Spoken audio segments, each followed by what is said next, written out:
편안한 저녁 보내고 계십니까? 뉴스와이드 이상훈입니다.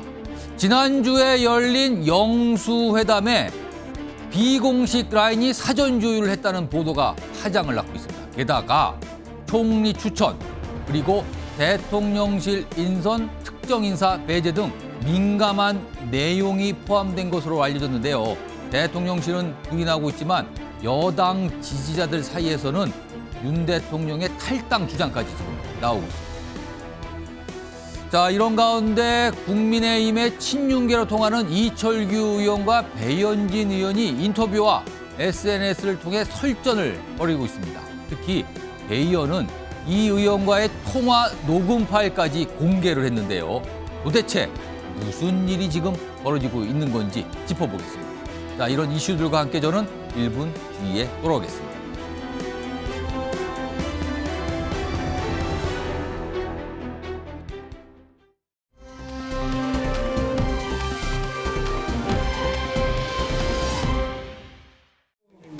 오랜만입니다. 아이고 감사합니다.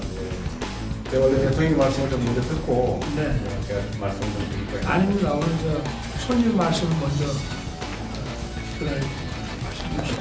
제가 제1야당의 대표로서 국민들의 뜻을 좀 전달해 드리는 상대를 죽이지 않고도 이길 수 있다는 것도 보여줄 수 있을 것입니다. 좋은 말씀 감사하고 이런 말씀을 하실 거로 제가 예상하고 있습니다. 고맙습니다.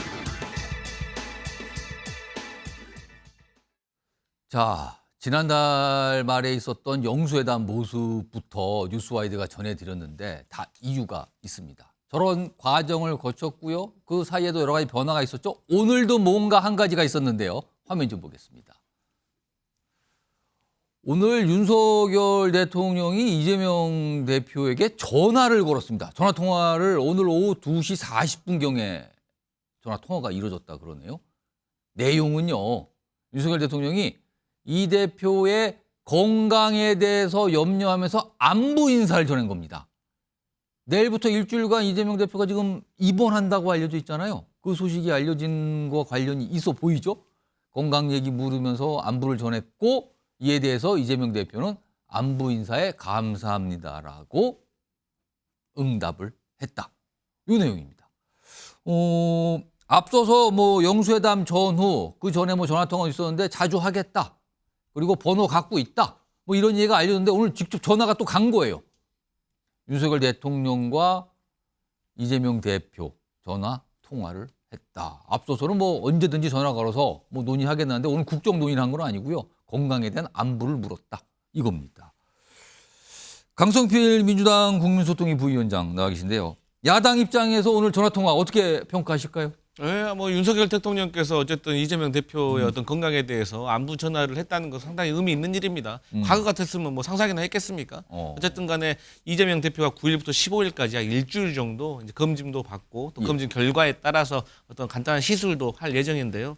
어쨌든 이게 피습을 과거에 당한 적이 있잖아요. 예. 그때 당시 이제 검진을 좀 했는데 그때 이제 목 부위와 다른 곳에서 어떤 건강에 조금 이상이 있는 걸로. 그 얘기는 따로 준비돼 있거든요. 그렇군요. 이거 자세히 좀 하겠습니다. 이거 미리 말씀하셨는데 그 얘기는 주제 그렇습니다. 뉴스와이드 지금 시청자분께 예고해 드립니다. 이재명 대표 입원한다는 소식은요. 중간쯤에 따로 잡혀 있어요. 그러니까 오늘 윤석열 대통령의 전화 통화에 대한 평가 그거 상당히 집중해 긍정적입니다. 바로 급하게 마무리를 하시는데. 근데 앞으로도 지금 전화 자주. 말씀하시는 동안 제가 불현듯 한 가지 질문이 떠올랐는데 네. 오늘 윤석열 대통령은 총선 이후에 이재명 대표와 2번이나 전화 통화를 한 거예요. 직접 걸어서. 네.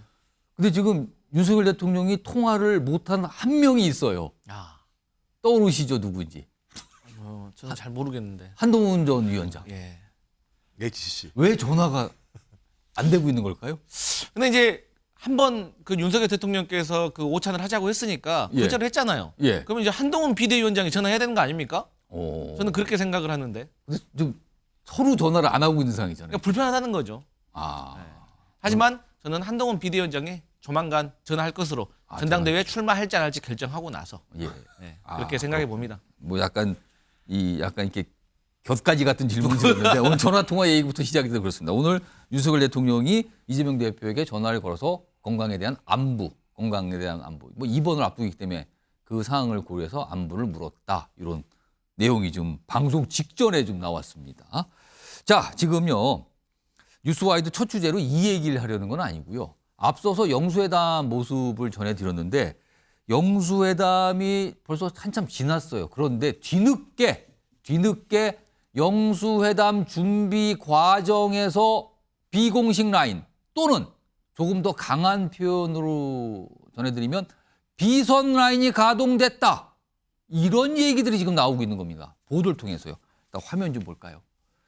어제 오늘 지금 보도가 계속되고 있는데 일단 이 비선 라인이요. 정치권의 반응은 또 비선 라인인가라는 반응이 나왔어요. 왜 그런가 하면요. 앞서서 총선 직후에 새로운 총리를 뽑아야 되는데 야권 인사 그리고 비서실장도 야권 인사 박영선, 양정철 각각 기용할 수 있다. 이런 설이 나왔거든요.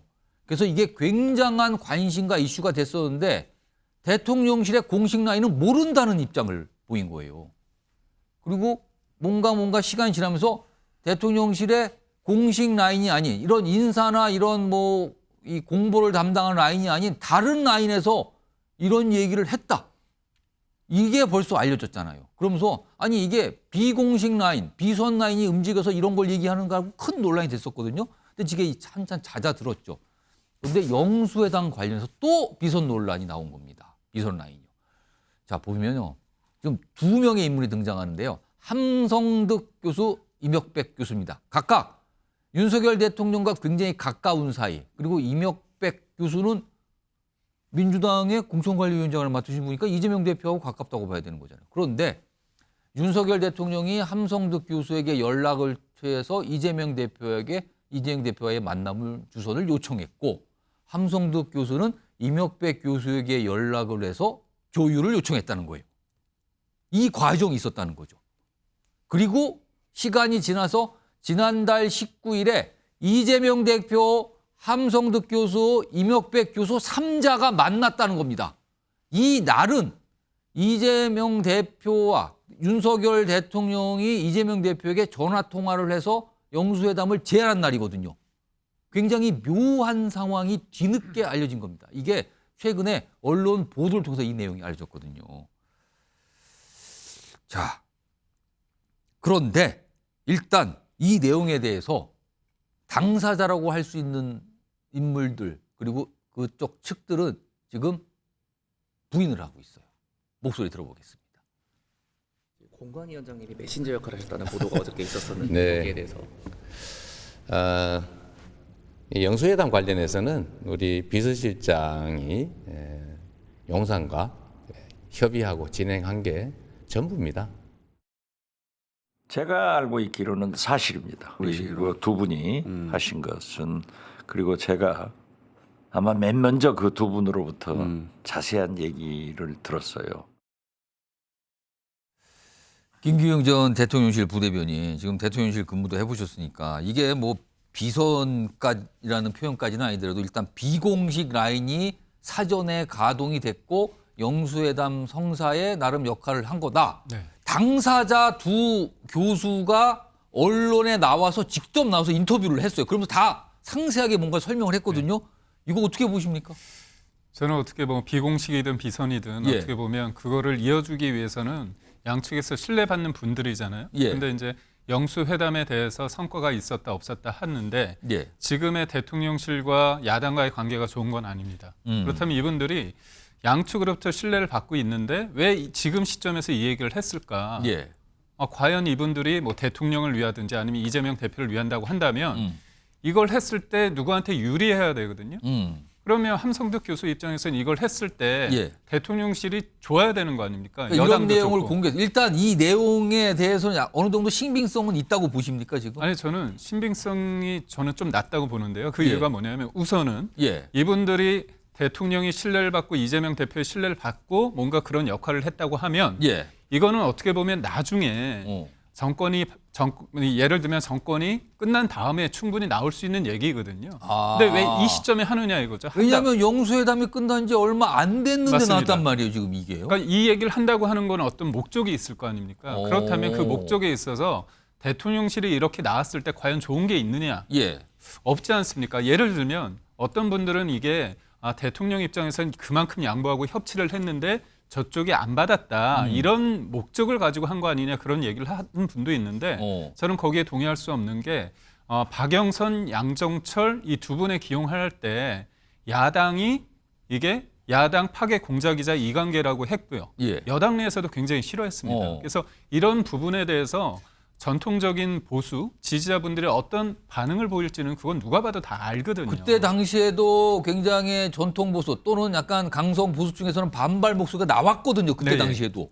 그렇기 때문에 저는 어떤 의도를 가지고 이걸 한다고 하면 대통령실에 전혀 도움이 안 된다. 그렇다면 이런 게 왜 나왔을까 보면 저는 함석드 교수님이 예. 일정 부분 자가 발전한 부분이 없지 않아 있을 거다. 왜냐? 그러면은 특별한 그러니까 별다른 역할이나 이런 게 없는데 본인이 아닙니다. 과장했다고 보시는 그러니까 건가요? 저는 뭐냐면 예. 여러 가지 그 앞에 예를 들면 공식적인 만남 전에 예. 그런 역할을 할 수 있다고 보거든요. 근데 아주 지금 나오는 얘기는 이제 구체적으로 나중에 논의되겠지만 예. 아주 민감한 얘기 그런 예. 부분에 있어서는 저는 동의할 수 없다. 왜냐 그때상 예를 들면 국무총리를 야당에서 추천한 부분은 야당 패널에서 충분히 그건 논의가 됐었고 언론도 협치 하나의 일환으로 됐습니다. 예. 그리고 비서실장을 야당의 소위 말해서 친윤으로 하면 좀 협치의 국면에서 이거는 좀 그런 거 아니냐 그렇기 예. 때문에 뭔가 그런 부분이 있다고 봤거든요. 저는 그런 부분에서 좀 교수님이 조금 더 하지 않았을까 그런 생각입니다. 뭔가 사전에 역할 가능성은 뭐 여기 인터뷰에 설명한 대로 있을 수 있다. 그러나 뭔가 과장한 거 아니냐. 약간 이런 시각이신데 일단 대통령실도 부인을 했죠? 그런 거 없다고 화면 좀 보겠습니다. 지금 이재명 대표 방금 전에 부인한 목소리 들어봤는데 여기 보면은 대통령실 입장은 공식 라인을 거쳐서 다 이루어진 것이다. 특사, 물밑나 이런 거 없습니다. 그리고 앞서서 목소리 나왔지만은 이재명 대표도 아니 비서실장이 대통령실과 협의한 게 전부다. 다른 거 없다. 이런 취지의 설명이 나왔잖아요. 그런데 함성득, 임혁백 교수는 각각 어제 오늘 보도된 언론 인터뷰를 통해서 굉장히 상세하게 설명을 하고 있거든요. 이와 관련된 다른 목소리도 있습니다. 여야 인사들의 반응이거든요. 들어보시죠. 비공식 라인이 있었다라고 하는 것은 전혀 몰랐습니다. 그 뭐 팩트 체크는 더 해봐야 되겠지만 뭐 개연성은 있다고 봐야 되겠죠. 아무래도 임혁백 교수도 그렇고 함성득 교수도 지금 그렇게 얘기하고 있으니까 깜짝 놀란 게 이제 공식 라인, 비공식 라인이 있을 수가 있는데 비공식 라인은 계속 숨어 있어야 되는 거 아니에요? 비선 논란으로 불거질 수 있기 때문에 상당한 부담일 겁니다. 네. 근데 이런 일들 때문에 결국은 보수 진영 내에서 대통령을 바라보는 시선이 굉장히 왜곡되게 갈 수 있다는 생각이 들고 빠르게 대통령실이 상황 정리를 끊어줘야 됩니다. 예. 함성득 씨를 네. 실질적으로 만나서 한 얘기가 아니라면 네. 김종욱 전 청와대 행정관 지금 대통령실은 물론이고 뭐 민주당도 이거 좀 부인을 하고 있잖아요. 근데 굉장히 짧게 부인을 하고 있단 말이에요. 근데 지금 당사자라고 하는 두 교수는 굉장히 상세하게 설명을 하고 있고 굉장히 구체적이에요. 내용들이 보면 특정 날짜까지 나오고 발언도 나오고 그렇단 말이에요. 그리고 박성준 지금 새 민주당 원내수석 대표 부대표는 개연성이 있다고 했단 말이에요. 이거 어떻게 봐야 됩니까 지금? 뭐 사실로 봐야 되겠죠. 그 사실적 내용이 어디까지인지는 알 수 없으나 어떤 형태로든지 비선 라인이 가동된 건 사실로 봐야 될 것 같고요. 전 대통령실에서 좀 솔직하게 이 부분을 정리할 필요가 있을 것 같아요. 왜냐하면 그 박영선, 양정철 얘기가 나왔을 때만 하더라도 공식 라인에서는 검토한 적이 없다고 얘기했다가 그 이후에 다시 검토를 했다고 다시 얘기를 했었어요. 그러다 보니까 불거진 거거든요. 혼선이 많으니까. 저는 적어도 이 두 교수를 통해서 영수회담의 공감대를 형성하기 위해서 노력했다. 전 이건 아무 문제 없다고 생각해요. 그렇게 하는 거니까 실제적으로 그렇게 할 수 있는 거니까요. 뭔가 그런 거 없다고 부인하는데 근데 그 부인하는 거는 이재명 대표도 마찬가지거든요. 지금. 그러니까 저는 이제 알맹이의 문제가 지금 걸리는 거죠. 알맹이가 어떤 거냐. 총리 인선 관련해서 추천해달라라고 얘기를 했고 비서실장 문제와 관련해서 이재명 당대표랑 경쟁할 만한 사람은 하지 않겠다라는 얘기를 했다는 건 이거 잘못 불거져 나오기 시작하면 예를 들면 대통령이 야당 당대표의 선거를 지원하는 모양새가 돼버리는 상태가 되잖아요. 그런 내용들이 벌어지게 되면 전 그래서 이런 부분들과 관련해서는 전혀 얘기된 바가 없다. 하지만 영수회담을 성사시키기 위해서 양측이 소위 믿을 만한 학자인 두 사람에게 어떤 그런 부분들의 얘기들이 오갔다라고 하는 정도에 대해서는 인정을 해야 된다고 좀 봐요. 일단 이 두 분이 완전히 아무것도 없는 내용을 가지고 다 소설을 만들어 가지고 예. 이런 얘기를 했다는 건데 저는 이 두 학자가 그럴 만한 사람이 아니라고 저는 제가 알고 있거든요. 저는 그렇다면 어떤 얘기들이 왜 오갔는지 그리고 그걸 대통령실의 공식 라인이 아니라 또 어떤 일정의 비공식 라인들이 제안을 한 건지 이런 논쟁이 불거질 수 있고 만약에 갔는데 실제로 가동됐다고 얘기하면 대통령실이 뭐라고 얘기할 거예요. 이분과 관련해서.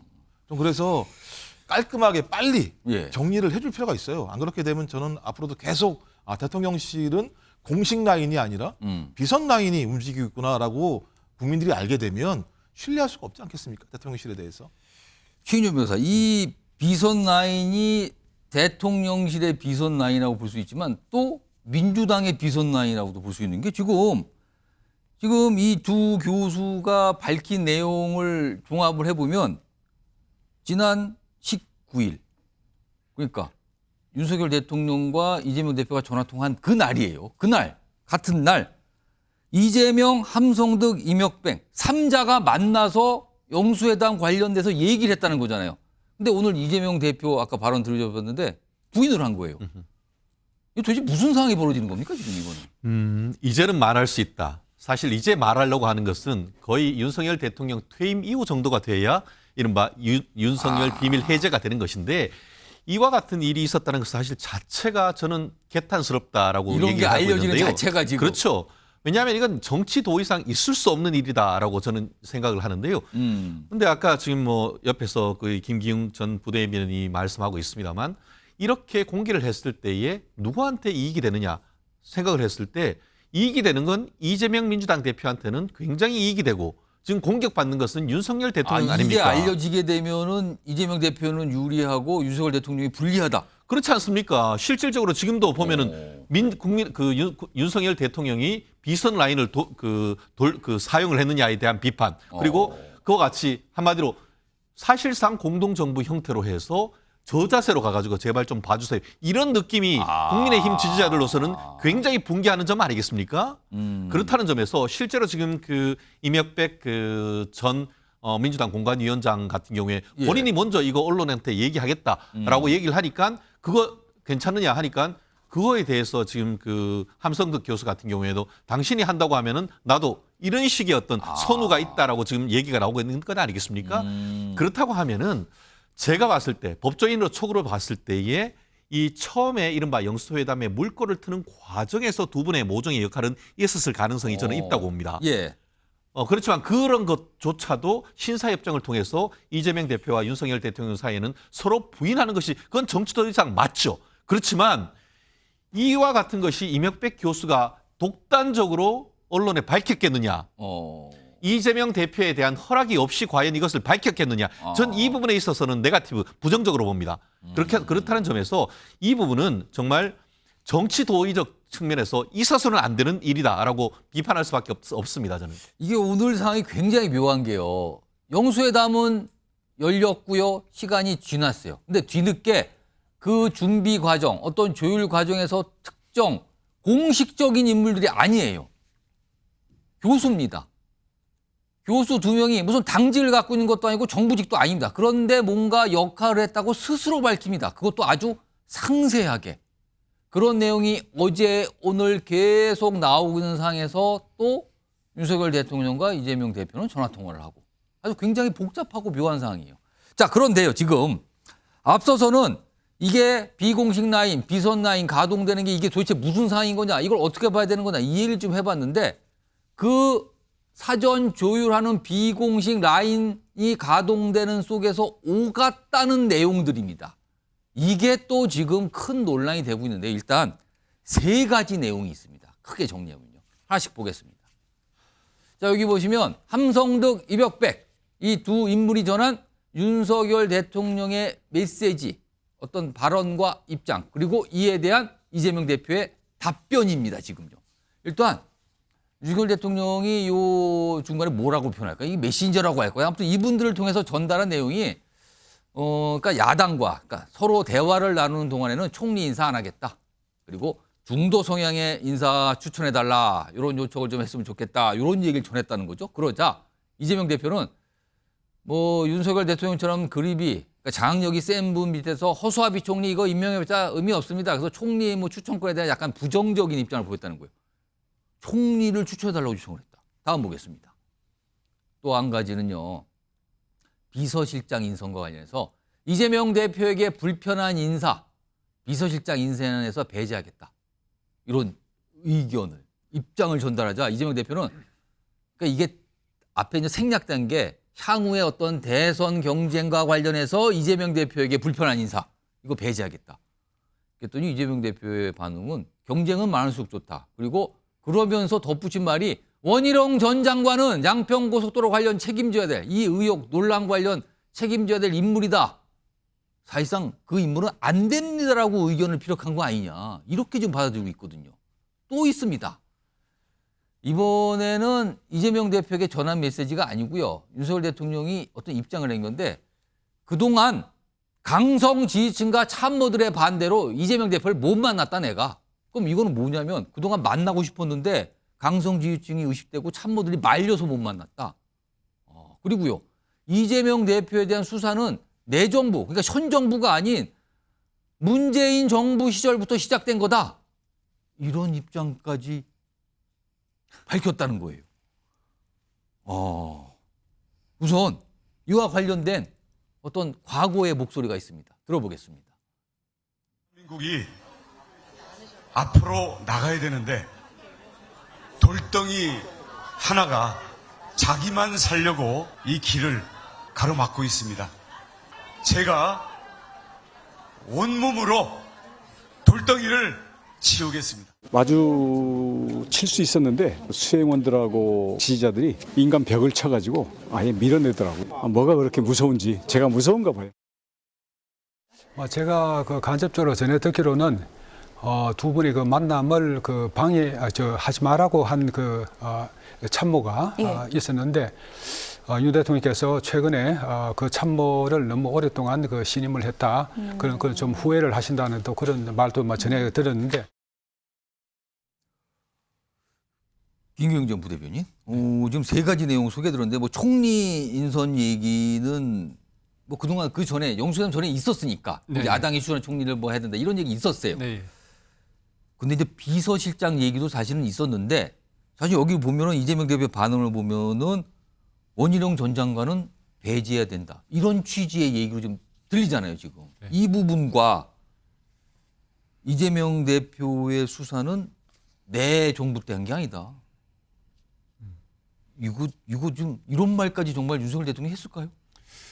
저는 이제 두 번째 부분 비서실장 부분 보면서 좀 이 부분이 조금 대통령의 진위가 잘못 전달되거나 아니면은 아까 앞서 말씀드린 것처럼 자가 발전의 성격이 크다고 보는 게요. 총선에서 진 건 맞지만 그렇다고 앞으로의 3년이 남아 있는데 대통령이 국정을 운영하는 데 있어서 의회 의석수가 중요한 건 맞습니다. 하지만 그거 말고 국정 지지율을 30대 후반에서 40대 올리면 안정적으로 좀 갈 수 있는 부분이 있다고 보거든요. 그러니까 4년 전의 총선과 지금의 총선이 다른 거는 지금 중앙 정부고 지방 권력도 가지고 있습니다. 예. 그렇다면 대통령 입장에서 이렇게 소위 말해서 백기투항할 그럴 이유가 과연 뭐냐. 지금 이 대통령의 얘기를 그러니까 두 교수가 어떤 메시저 역할을 하면서 대통령의 어떤 생각을 전달했고 이재명 대표의 반응을 봤는데 이게 그 모습 자체가 백기투항처럼 보인다 지금 그 말씀인 사실상 건가요? 그렇지 않습니까? 그러니까 첫 번째 국무총리 같은 경우는 제가 볼 때는 중도에 있는 분들, 보수 분들도 인정할 수 있는 야당에 있는 분을 추천해 달라기 때문에 어떻게 보면 가능성이 있는 얘기입니다. 영수회담 전에도 약간 그런 얘기 많이 나왔으니까요. 그런데 이제 비서실장을 소위 말해서 배제하는 거 아닙니까? 그러니까 이재명 대표의 대선 승리를 위해서 우리 쪽 사람을 소위 말해서 이렇게 경쟁자가 될 수 있으니까 그걸 어떻게 보면 미리 어떻게 보면 선제적으로 한다고 하는 건데 이 부분에 대해서는 굳이 그렇게 대통령이 할 이유도 없고요.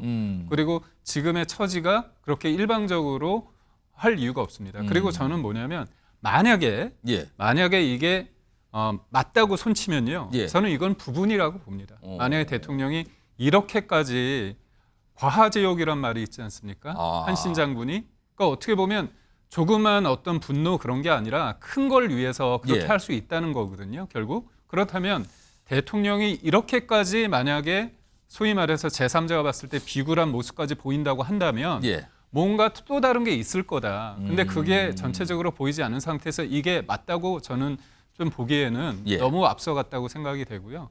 그리고 제가 이제 대통령의 스타일을 그래도 누구보다 좀 아는 편인데 예.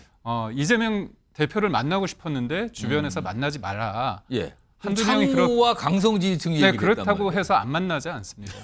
제가 볼 때는 대통령이 만약에 만난다고 생각하면 그래도 이러이러해서 만난다? 내가 만나야 되는 이유를 설득을 하죠. 그렇다면 그걸 하는 거죠. 근데 대통령은 진짜 만나고 싶었는데 참모가 반대해서 못 만났다. 이 부분도 저는 받아들이기. 약간 신빙성의 네. 의문 제기를 하신 거네요. 강성길 부위원장. 강성길 부위원장께는 아까 뭐 3가지 정도 됐는데 정확한 4가지 정도가 나왔는데 내용이 특히 불편해하는 인사를 배제한다. 근데 그거에 대한 이재명 대표의 어떤 답변이 원희룡 전 장관 얘기를 꺼내놨다는 거잖아요. 그리고 강성 지지층과 참모 반대로 이재명 대표를 못 만났다 그동안. 요거 2가지 이거 어떻게 보십니까 지금? 근데 이 대표에게 불편한 인사를 비서실장에서 배제하겠다가 이게 지면판하고 온라인판하고 좀 내용이 다른 걸로 알고 있어요. 중간에 뭐 수정이 됐다고 네. 그러고? 그러니까 최초에는 이게 대선에서라는 그런 표현으로 제가 쓰인 걸로 알고 뭐 있거든요. 경쟁자. 경쟁자. 그래서 이게 문제가 되는 거예요. 아주 심각한 문제예요. 그래서 이 대선에서라는 말 표현 때문에 이것은 자칫 여권 지지자가 듣기에는 윤석열 대통령이 다음 대통령으로 이재명을 돕는 거 아니냐 이런 논리로 전개가 될 수 있기 때문에 아주 심각한 메시지다. 경쟁자라 그러면 저 대선 경쟁밖에 그럼요. 사실은 생각이 안 되는 건데. 그렇기 때문에. 근데 그게 경쟁자가 불편한 사람으로 바뀌었다 이거죠. 네. 그래서 이러한 것들 때문에 지금 여당의 지지자와 당원 게시판이 난리가 났다고 저는 생각을 하고요. 그다음에 이제 강성 지지층과 참모들의 반대 때문에 대통령 뭐라고 하셨습니까? 참모 뒤에 숨지 않겠다고 하셨잖아요. 예. 근데 뭡니까 이거는? 참모 뒤에 숨은 겁니까? 그리고 대통령께서 또 강성 지지자들하고 실제로 연락하진 않았을 거 아니에요. 그러니까 대통령께서 구구 유튜버를 많이 보신다라는 TMI가 진심인가? 이게 진실인가? 이건 상당히 문제가 있는 거거든요. 그러니까 얼마나 국민의힘과 여당에서 민주당의 강성 지지층에 대해서 비난을 해왔습니까? 예. 그러니까 이제 비난할 자격이 있는 거예요. 그리고 저는 개인적으로는 이런 의도가 있는 것 같습니다. 저는 진짜 우리 김기현 부대변인 말씀이 맞길 바래요. 대통령의 스타일이. 그런데 정말 대통령이 그러지 않고 이게 와전된 거라면 고발해야 될 수준인 겁니다. 가만히 둬서 안 되는 거예요. 그래서 저는 이런 건 아닐까. 아주 긍정적으로 해석을 해보면 대통령이 영수회담을 두고 야당에게 협치를 하려고 하는 일종의 과지역 같은 그렇게까지 노력을 했음에도 불구하고 야당의 이재명 대표가 이렇게 일축해버렸다. 오만한 모습을 보였다라는 것을 부각을 시키고 싶었는데 이게 정무적으로 판단이 잘못됐다. 저는 아주 긍정적으로 해석하면 그렇게밖에 해석할 수 없다. 이렇게 보고 지금 일단 이런 두 인물이 언론을 통해서 어제 오늘 밝힌 내용과 관련해서 어제 이제 대통령실 입장 나왔고요. 윤석열 대통령도 참모들에게 그런 말 한 적이 없다. 그리고 이재명 대표도 아니 공식 라인이 작동해서 영수회담 이루어진 거지 그런 거 없다. 이런 취지로 지금 다 부인을 하고 있는 상황이죠. 그런데 앞서서 두 인물은 두 교수는 언론 인터뷰를 통해서 굉장히 상세한 내용을 밝힌 상황이고요. 그러니까 이게 좀 혼란처럼 비춰지는데 이런 상황에서요. 다음 좀 보겠습니다. 국민의힘의 당원들이 지금 발칵한 겁니다. 이게 발칵 또는 뭐 불 붙었다라고 표현할까요? 지금 제목을 보세요. 윤석열 대통령을 향한 탈당 요구입니다. 지금요. 지금 당원 게시판에 이런 글들이 올랐는데 대표적인 거를 좀 정리했는데 보수 괴멸자 탈당하라. 탈당하고 이재명의 민주당으로 가라. 민주당의 트로이 목마냐. 그러니까 이른바 강성, 열성 보수라고 할 수 있는 분들일 것 같아요. 당원 중에서. 굉장한 불만 표시를 지금 저렇게 하고 있는 거거든요. 이거를 어떻게 봤는지 관련 목소리도 있습니다. 들어보시죠. 함성득 교수나 임혁백 교수 두 분의 인품과 살아온 이력 등을 살펴볼 때 그분들이 거짓말을 하실 리는 없잖아요. 국민의힘의 정통 보수 당원들 입장에서는 윤 대통령의 과연 국민의힘 당원이 맞느냐, 탈당 요구, 탈당 논란이 있을 수밖에 없을 것 같습니다. 본인들의 어떤 소위 말해서 어장성사가 될 수 있고 본인의 존재감을 나타내기 위해서 교수는 교수다워 이거 진실 여하를 불문하고요. 만천하에 공개를 했다. 이거는 지식인으로서의 수준이 너무너무 국민적 기대에 못 미치는 거고요. 아니 그 사람들의 주장만 가지고 뭐 탈당을 요구하고 그건 있을 수 없고요. 예. 최인영 변호사, 뭐 이제 일부겠죠. 당원들 일부가 지금 탈당을 하라는 요구, 그다음에 뭐 민주당으로 가라, 뭐 이런 요구가 나오는데 이거 어떻게 보십니까 지금 이 상황은? 실제 이번 선거 과정에서 있는 국민의힘 관련된 단톡방에 예. 조금 과장하면 난리가 났습니다. 이것 때문에 예. 어제 오늘 지금 예. 난리가 나는 겁니까 실제 지금? 한국일보 기사가 공유되면서 상당 부분 윤석열 대통령에 대한 정말 화남을 넘어서 분노를 표출하는 어제 이제 그런 그 보도가 민심들이 되고 오늘도 일부에서 약간 추가적인 보도가 계속 이루어지고 있죠 그렇습니다. 지금. 그것을 보고 물론 상당 부분은 아까 제가 말씀드린 것처럼 이거는 정치 도의가 아니다라고 하면서 두 교수에 대한 어떤 비난하는 목소리도 상당히 큽니다.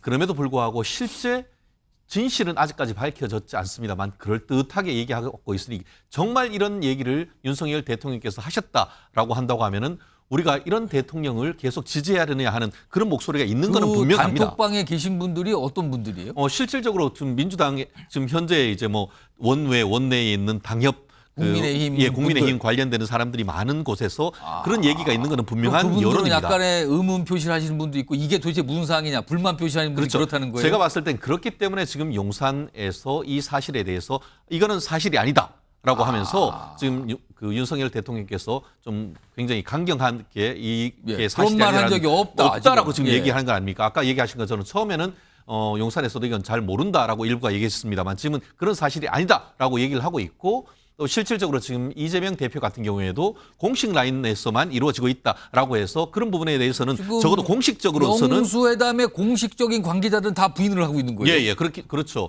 실질적으로도 우리가 생각을 해보면은 지난번에 어땠었습니까? 실무자들이 1차 어떤 회담을 가진 다음에 2차 회담은 의전은 물론 2차 회담의 시기도 하지 못할 만큼 굉장히 치열한 토론이 그렇습니다. 있었지 않습니까? 예. 그런 얘기가 있었는데 물밑에서 이런 얘기가 있었다? 실제로 그런 얘기가 있었을 수도 있습니다만 그런 아까 얘기했던 물 위에서의 어떤 접촉을 생각을 해보면은 이런 얘기의 어떤 신빙성이 현저히 떨어지는 것도 사실입니다. 그러면 지금 일부 당원분들은 이 현실이 아닌 내용을 보고 화를 내고 계신 건가요? 그러면? 결국 그런 내용 자체에 대해서 진실 여부를 떠나서 그런 얘기가 있었다고 한다는 걸 언론이 얘기를 하면 그게 사실이냐 받아들이잖아요. 그렇기 때문에 아까 얘기한 것처럼 이 부분 같은 경우에는 이명박 교수의 어떤 정치공학에 여당 대통령실이 말렸다라고 저는 보는 그런 프레임을 좀 얘기를 하고 있는 것 같은데요. 사건에 대한 실체적 진실이 뭔지는 이 사안이 어떻게 보면 완전히 밝혀지긴 어렵다고 봅니다. 왜냐하면 물밑에서 있었던 것을 우리가 어떻게 알겠습니까? 예. 그렇기 때문에 이것은 4, 5년 뒤 윤석열 대통령께서 퇴임하고 난 다음에 논란이 되는 것이지 예. 오늘 아까 윤상현 의원님 말씀처럼 이 사안에 대해서 사실 뭐 탈당하라고 하는데 탈당하면은 제2야당이 돼버리는 겁니다. 그러니까 조금 기분이 나쁠 수는 있습니다만 정부 여당과 국민의힘은 한 몸이고 원팀 정신을 다시 한번 리마인드 해야 될 그런 시점이 아닌가 생각을 합니다. 김종욱 행정관.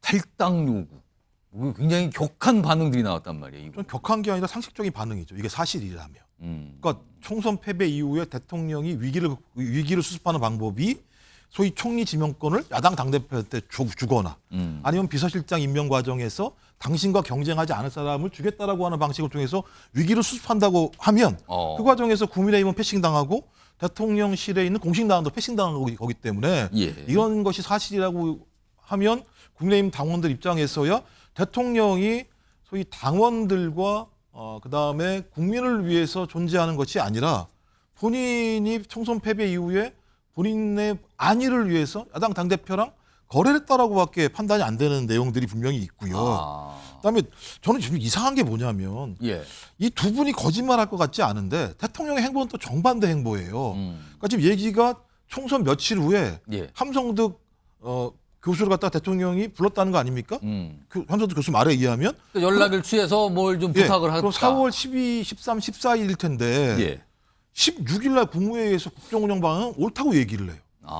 이재명 당대표는 국정운영 기조를 바꾸라고 얘기를 했는데 이 아래 밀실에서 나온 내용이 사실이라면 그다음에 17일 날 총리 인선 안 하겠다라고 얘기했으면서 소위 방송에나 언론에 박영선, 양정철 이 두 사람의 함화평이 흘러나갔어요. 예.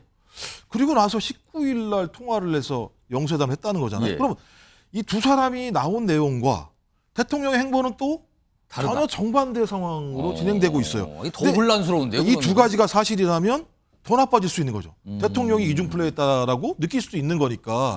근데 확인할 수 있는 방법은 뻔한 거죠. 대통령실에 들어갔는지 함 교수님이. 예. 그다음에 두 분이 통화했는지 이 사실을 알게 되면 일단 비선 라인이 가동했는지 안 가동했는지는 확인될 수 있는 거잖아요. 과거 천공이 왔는지 안 가는지 이런 얘기가 나온 거와 유사하게. 예. 그러니까 제가 볼 때는 솔직할 필요가 있다는 거예요. 지금 상황에서 엎을 수가 없어요. 내용은 다 나왔기 때문에. 다 나온 내용 가지고 무엇이 사실인지 아닌지를 밝히지 않게 되면 예.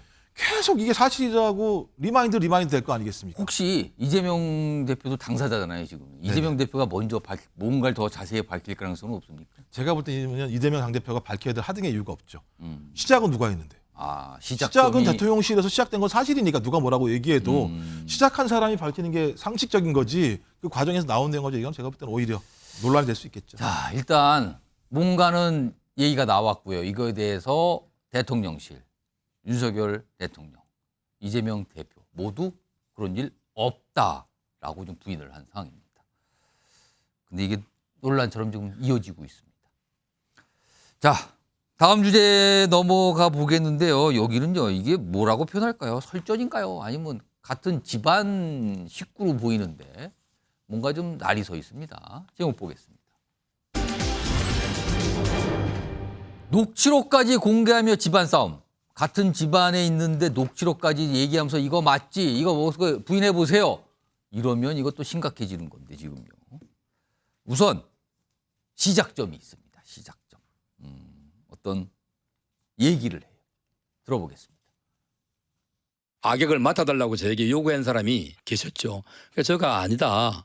얘기했음에도 불구하고 밖에 나가서 저런 식으로 마치 제3자가 또 엉뚱한 사람이 이야기하듯이 말씀하실 땐 조금 당혹스럽기 그지없어요. 찾아온 게 전화로. 전화로요? 네. 혹시 배현진 의원 말씀하시는 건가요? 아니는 저기 구체적으로 이름을 얘기 안 하겠습니다. 제 말에서 답에서 추측이 가능하실 거라 생각합니다. 저에게뿐만 아니라 제 동료 의원들에게까지 설득을 해달라고 말씀하셨죠, 그분이. 그러니까 지금은 이제 정리가 됐어요. 이철규 의원의 국민의힘 새 원내대표 출마설이 굉장히 강하게 나왔고요. 논란으로 비춰졌죠.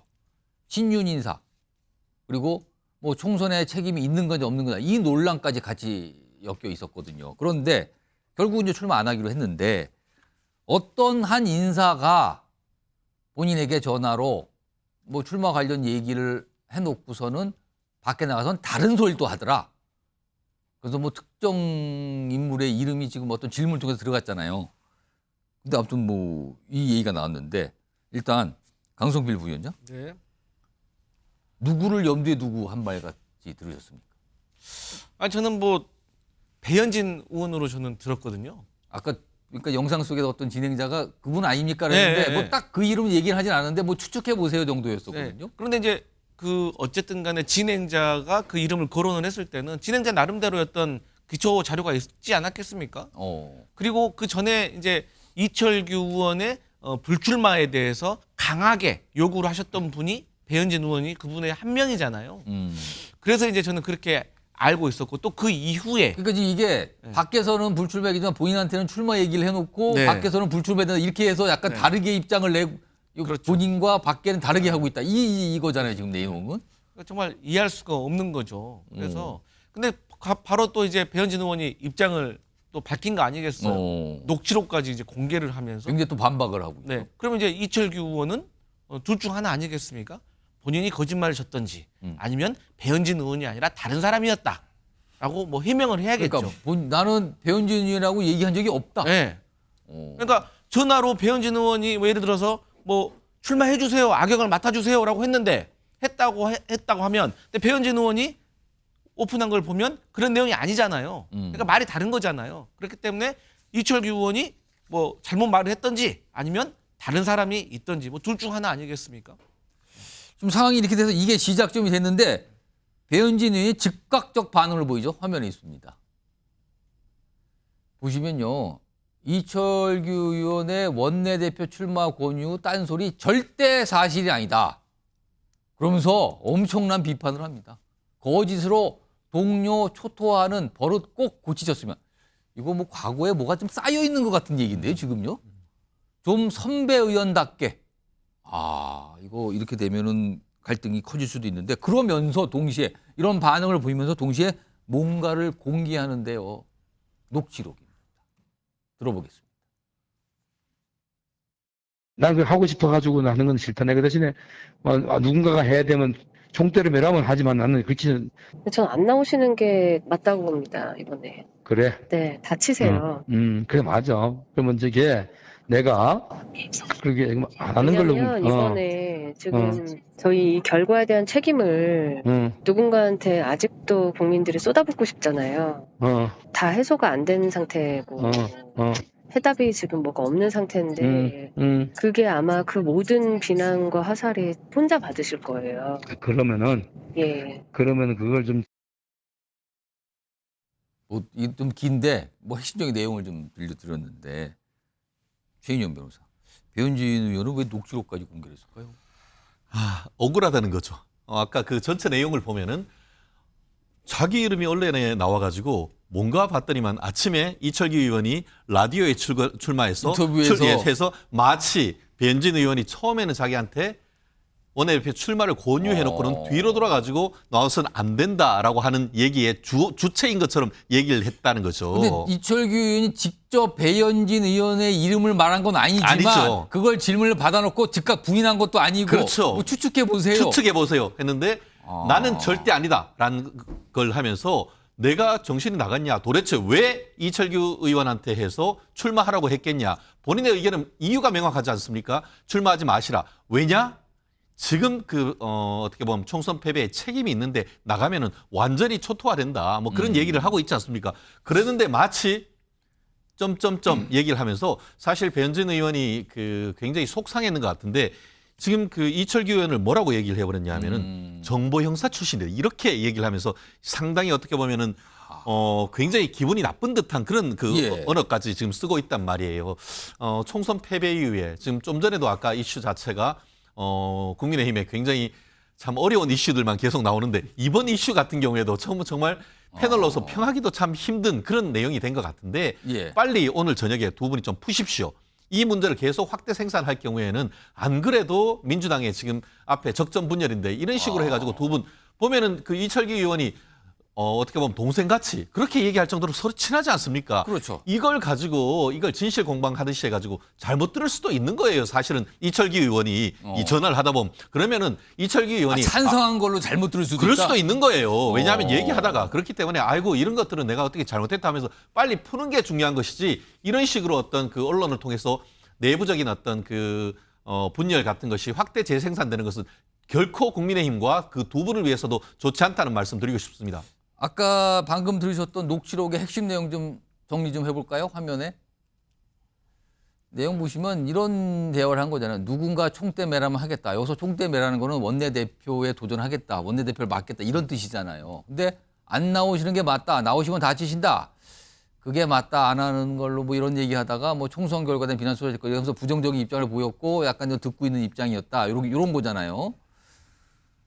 김기웅 전 부대변인. 근데요, 앞서서 배현진 의원이 SNS상에 올린 글 좀 다시 한번 볼까요? 아까 즉각 반응 보였던 거. 여기 보시면 이 아래쪽 부분이에요. 여기 보면 거짓으로 동료 초토화하는 버릇 꼭 고치셨으면 좀 선배였답게. 요 내용 보면 이게 이번 것만 아니라 이미 뭔가 쌓여있던 것 같거든요. 근데 두 의원은 같은 친윤으로 좀 꼽히셨던 대표적인 의원인데 이 두 의원의 갈등이 이번이 처음이 아닙니까? 이전에 이미 있었습니까? 또? 강서구청 보궐선거에 대한 결과, 그거에 대한 어떤 책임론을 두고서 배현진 의원은 그때부터 좀 책임지는 사람들은 책임 있게 행동을 해야 된다. 책임질 수 있는 위치에 있는 사람들은 책임을 져야 된다. 그때 배현진 의원이 그 입장을 낸 게 이철규 의원을 겨냥한 거다. 아무래도 뭐 콕 집어서 얘기 안 해도 그 당시에 사무총장이었기 때문에 그 이후에 좀 불편했다는 얘기가 있고요. 저도 정확한 내용은 모르지만 언론에선 이번에 송파 공천에서도 약간 조금 서로 간에 과정에서? 이견이 있었다 그런 얘기가 있는데요. 그 부분은 제가 뭐 직접 들은 바는 아니기 때문에 그건 좀 조심스럽습니다. 예.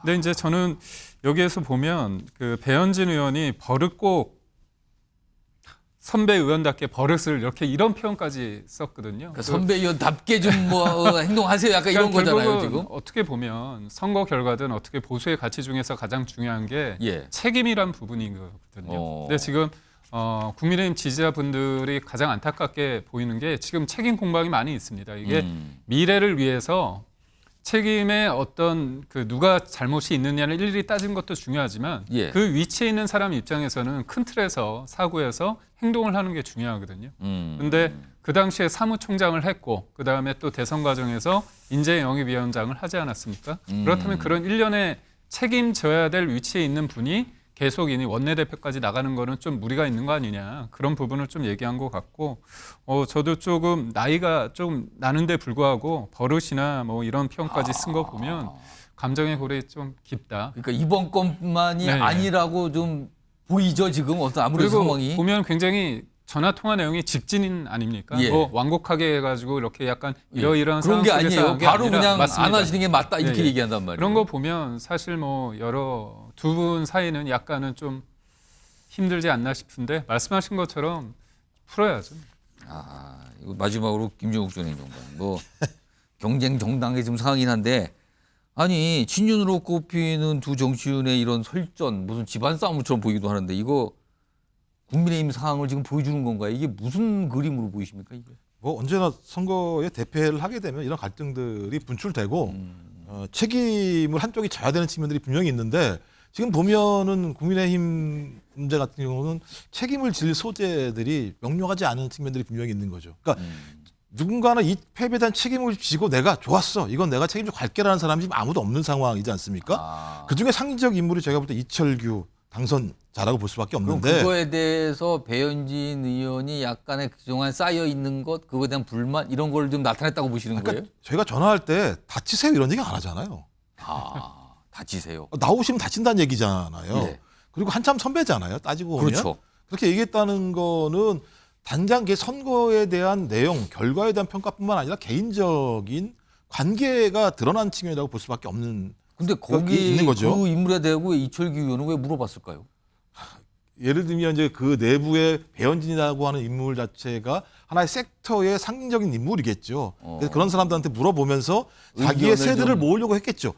예를 들면 의원 그룹이 있으면 이 그룹 이 그룹의 상징적인 인물이 있으면 전화해서 내가 나오면 어떠겠어 물어봐서 좋다 얘기하면 내가 이 정도 세가 되면 원내대표 선거에 나와도 큰 문제 없이 많은 사람들이 선거에 대한 책임을 안 지고 왜 나오냐고 얘기하지만 그럼에도 불구하고 나올 수 있지라고 하는 판단들을 해야 되니까 여기저기 제가 볼 때 물어본 사람 중에 함정이었겠죠. 근데 세게 잘못 걸린 거죠. 배현진 의원이라는 사람에 대해서 세게 잘못 걸린 것 같고요. 저는 이 문제와 관련해서도 마찬가지입니다만 두 분 다 마찬가지인데 이렇게 녹취 내용들을 공개하면서까지 해야 될 이유가 뭐가 있는가? 그러니까 이게 좀 이례적이기도 해요 지금. 그 당원들이 아까 우리 얘기했던 내용들로 격앙돼 있는데 예. 이런 내용까지 엎어가지고 얘기한다는 게 저는 공인으로서 당인으로서 할 자세인가 이런 생각이 많이 듭니다. 지금 첫 번째, 두 번째 주제 좀 여권과 관련되는데 공통점은 뭔가가 다 공개돼서 지금 발칵하는 거예요. 지금 다 뭔가 공개됐는데 그게 보기에 따라서 듣기에 따라서 굉장히 이상하게 들리고 이상하게 보이는 상황. 이런 공통점이 있네요 지금요. 자, 다음 주제는요. 이분은 요즘에요. 주로 사진으로만 등장을 해요. 사진으로만. 그렇습니다. 제목 보겠습니다. 제목도 그러네요. 누군지가 나왔네요. 사진으로만 등장한 한동훈. 요즘 왜 그럴까? 뭐 어디 가서 포착이 됐다. 어딜 방문했다. 사진만 딱 올라와요. 그것도 본인이 올린 게 아니라 다른 분들이 올려서 공개가 되고 있죠. 지금. 어떤 사진이 공개되는지 또 보겠습니다. 앞서서는 어느 거리를 집 근처로 보이는 거리를 지나가는 뒷모습이 공개가 되었고 그런데 이번에는 이제 앞모습이에요. 근데 어느 식당을 그러니까 한동훈 전 위원장 집 근처의 식당으로 보이는 곳을 방문해서 아마 식사를 한 거겠죠. 그리고 거기 사장님하고 찍은 것 같죠? 저런 모습인데 요게 이제 식당 또 관계자가 올렸나 봐요. 이런 목격담, 이런 사진이 공개가 됐습니다. 그리고 또 이 지지자로 보이는 분들이 반응을 보이죠. 뭐 귀한 사진 올려줘서 감사하다. 그렇습니다. 귀해요. 요즘에 사진이 별로 없어요. 가끔씩 나와요. 그리고 반가운 얼굴이다. 위원장님 방문한 곳은 믿고 방문한다. 아, 이거는 뭐 팬덤입니다. 이 정도 반응을 보이는 건 팬덤이에요. 김기웅 전 부대변인. 아니, 언제까지 사진으로만 한동훈 얘기를 해야 되는 겁니까? 한동훈 전 위원장 얘기를 언제 사진만 놓고 해야 되는 거예요? 네. 언제까지 대대로 모습이 등장하는 겁니까? 근데 제가 볼 때는 한동훈 전 비대위원장 입장에서는 사진만 나오더라도 주변에서 계속 자기를 언급해 주지 않습니까? 홍준표 시장 포함해서 최근에는 이제 그 오세훈 시장도 언급을 하고요. 그다음에 유승민 전 의원까지 언급을 하기 때문에 본인은 부재하지만 존재감이 더 드러나는 거죠. 저렇게 좀 희귀하게 나오는 거다 지금. 그러니까 제가 어떻게 보면 약간 뭐랄까요, 그 서태지가 저희 때 보면 한동안 열심히 공연을 하다가 또 한동안 안 보이거든요. 그러니까 부재로서 존재감을 드러낼 수 있는데 저는 그 사이에 많은 분들이 계속 소환을 시키는 거죠. 그렇기 때문에 저는 한동훈 전 비대위원장 입장에서는 지금 굳이 본인이 나간 다음에 여러 가지 멘트를 해야 되지 않습니까? 입장을 밝혀야 되는데 그 입장이 사실 간단하지 않은 것들이 많습니다. 그거는 조금 회피하는 건가요? 그런 입장을 설명하는 거를? 어떻게 보면 본인 입장에서 본인 생각으로는 이번에 다시 정치에 등장하기 위해서는 대통령과의 관계 설정도 있을 수 있고요. 그리고 본인이 책임을 지겠다고 해서 사의를 했기 때문에 그거에 대해서 어떻게 얘기할지도 되는 거고요.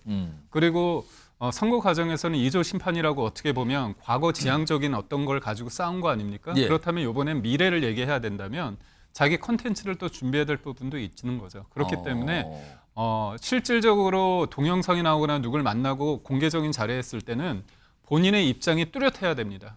그런데 지금 사진으로 나오니까 그런 게 전혀 필요 없이 계속 회자만 된다. 맞습니다. 그렇기 때문에 저는 그러니까 우리가 튜브 같은 경우를 물속에 넣으려고 하면 더 올라오지 않습니까? 그런 상황이라 보고 있고요. 저는 한동훈 전 비대위원장 입장에서는 본인의 전략이 있을 겁니다. 홍보 전략이 있을 텐데 이 홍보 전략은 가능한 신비스럽고 가능한 본인의 말을 하지 않는 이런 상황이 저는 맞다고. 연예계에서 흔히 쓰는 신비주의입니까 그럼 지금? 본인이 의도하지 않았지만 그렇게 상황이 흘러가고 있다고. 지금 잠깐 이 설명하신 거 말씀하시는데 만약에요 한동훈 위원장이 기자회견을 하거나 아니면 이 자리에 나서 인터뷰를 하게 되면 단박에 나올 만한 질문이요. 윤석열 대통령의 관계를 앞으로 어떻게 설정하실 겁니까? 당연히 나오겠죠. 그리고 총선 때 계속 외쳤던 2조 심판 지금 후회 안 하십니까? 혹시 이런 질문 나오겠죠. 당연히. 그리고 총선 패배론 여전하신데 어떻게 생각하십니까? 당권 도전하십니까? 다 나올 거예요, 질문이.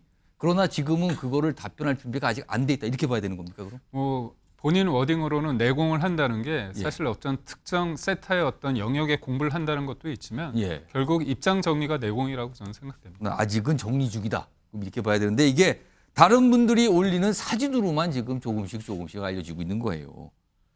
자, 그런데요. 지금 알려지는 내용들은 누구를 만난다, 누구를 이미 만났다 이런 것도 나와요. 우선 앞으로 만날 분들과 관계된 영상이 있습니다. 확인해 보시죠. 자, 영상이 있습니다.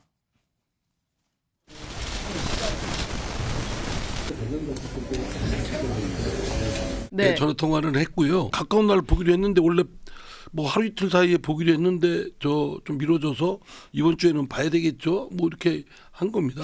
그 한동훈 위원장의 생각을 좀 듣고 싶은 부분도 있고 확인도 하고 싶은 생각도 있고 나올 거냐 안 나올 거냐. 나는 반대했는데. 자, 화면 좀 보겠습니다.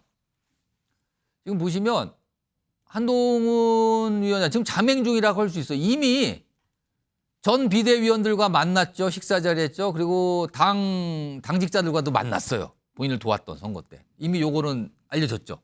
자, 만난 게 전 비대위원, 당직자들. 그리고 이상민 의원, 김영주 의원은 영입 인사예요. 본인의 영입 인사.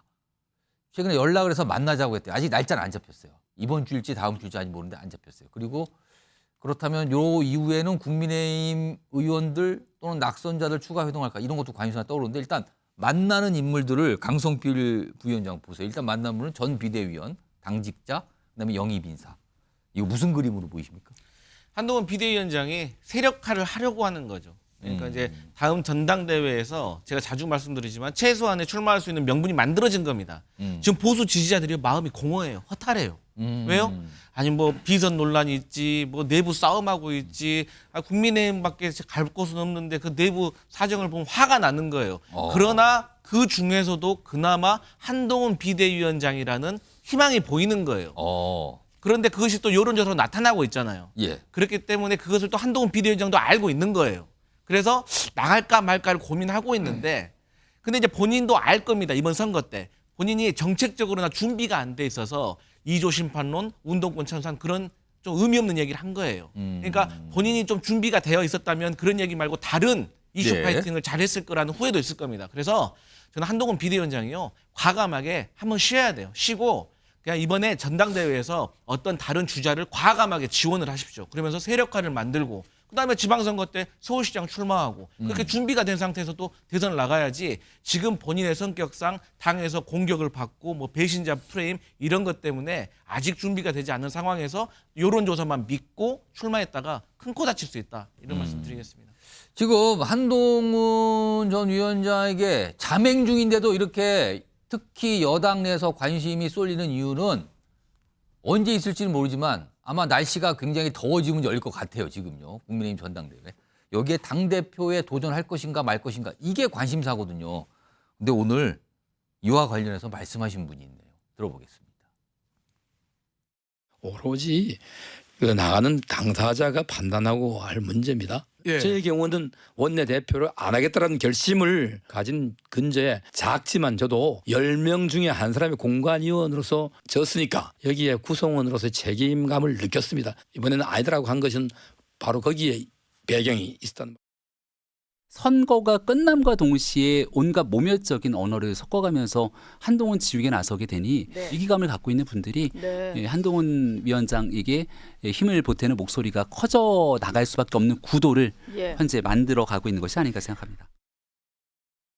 최인정 변호사, 이철규 의원 앞서서 뭐 배현진 의원과의 어떤 관계 이런 거 다뤄봤는데 이철규 의원이 지금 보면 본인의 얘기를 한 거 보니까 한동훈 당권 도전설에 부정적인 것 같거든요. 왜 저 얘기를 했을까요?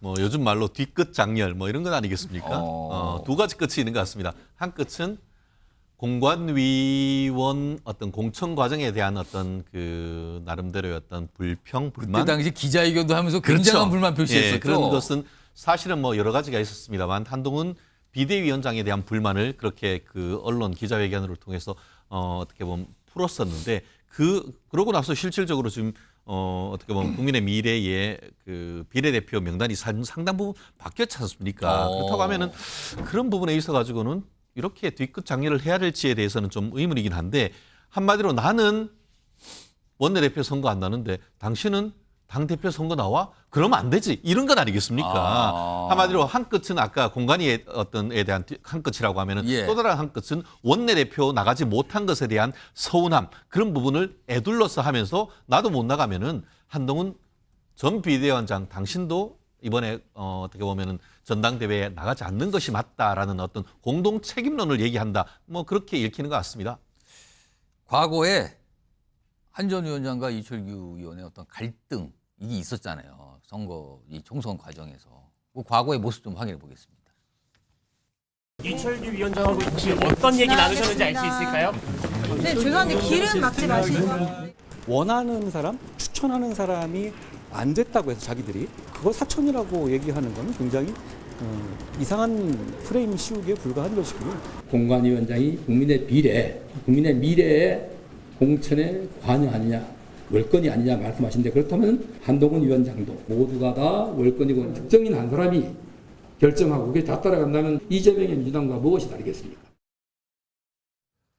김종국 전 위원장과 지금 총선 과정에 저런 약간 대립이 있었어요. 그런데 지금 당대표 출마를 해서 출마 관련해서 이철규 의원이 한동훈 전 위원장이 출마에 대해서 부정적인 입장을 보여요. 그런 입장을 냈단 말이에요. 이거 지금 무슨 상황입니까, 이건? 권력이 무상하다 이런 생각이 많이 들어요. 이철규 의원이라고 얘기하면 찐윤의 핵심적인 인물 중에 그렇게 하나였었고 통하고 있습니다. 공천 과정에서 인재도 영입하고 예. 공천관리위원으로서 많은 분들은 대통령의 의중을 많이 반영한 거 아니냐 이런 얘기를 들었었잖아요. 예. 근데 당장 배현진 의원이 그냥 집 왔잖아요. 그래서 갈윤과 뜰윤. 그러니까 이철규 지금 만드신 용어입니까? 이철규 지금? 의원은 이제 서서히 윤석열 대통령의 시야에서 벗어나고 있는 게 아닌가라는 생각이 들고요. 저 그러니까 마지막까지 좀 절규 어리게 한동훈 전 비대위원장 못 나오게 하는 게 대통령이 한동훈 비대위원장을 얼마나 싫어하겠습니까? 대통령 부인 문제에 대해서 문제 제기를 했었죠. 그다음에 최혜병 특검법 문제와 관련해서도 이견을 달리했지 않습니까? 이 대통령의 연루설에 대한 의혹이 있는 건데 세 번째로는 자기의 가장 측근인 주기환 씨에 대해서 공천 비례 주지 않은 것 관련해서 이철규 의원이 치받고 싸웠지 않습니까? 거기다가 또 의대 정원 문제와 관련해서도 대통령 정책인데 한동훈 전 비대위원장은 약간은 다른 좀 결들이 보였었지 않습니까? 당연히 한동훈 전 비대위원장이 차기 권력으로 떠오르게 되면 대통령과의 차별화는 어쩔 수 없는 거 아니겠습니까? 그런 것들이 만약에 이번 전당대회부터 불거지기 시작한다면 저는 국민의힘 내부가 쫙 갈라질 수밖에 없는 상황이거든요. 그래서 마지막까지 이철규 의원은 대통령에 대한 충정을 보이는 게 아닌가 이런 생각이 들긴 합니다만 전당대회 나오는 건 별 좋지 않다 이라는 의견을 내는 제가 권력 우상 말씀드렸었습니다. 공천권이 없잖아요 이제 대통령이요. 따지고 보면 저는 앞으로는 차기 권력, 그러니까 현재 권력인 윤 대통령보다는 누가 될지 모르겠습니다만 차기에 될 미래 권력으로 재편될 수밖에 없다고 생각이 들고 그 과정에서 사라져 가실 분들은 대통령과 이철규 의원 같은 분들이겠죠. 자, 이게 좀 뭐 복잡하게 지금 여당 상황, 여권 상황, 그리고 이제 여당 상황을 조금씩 좁혀 들어가고 있어요.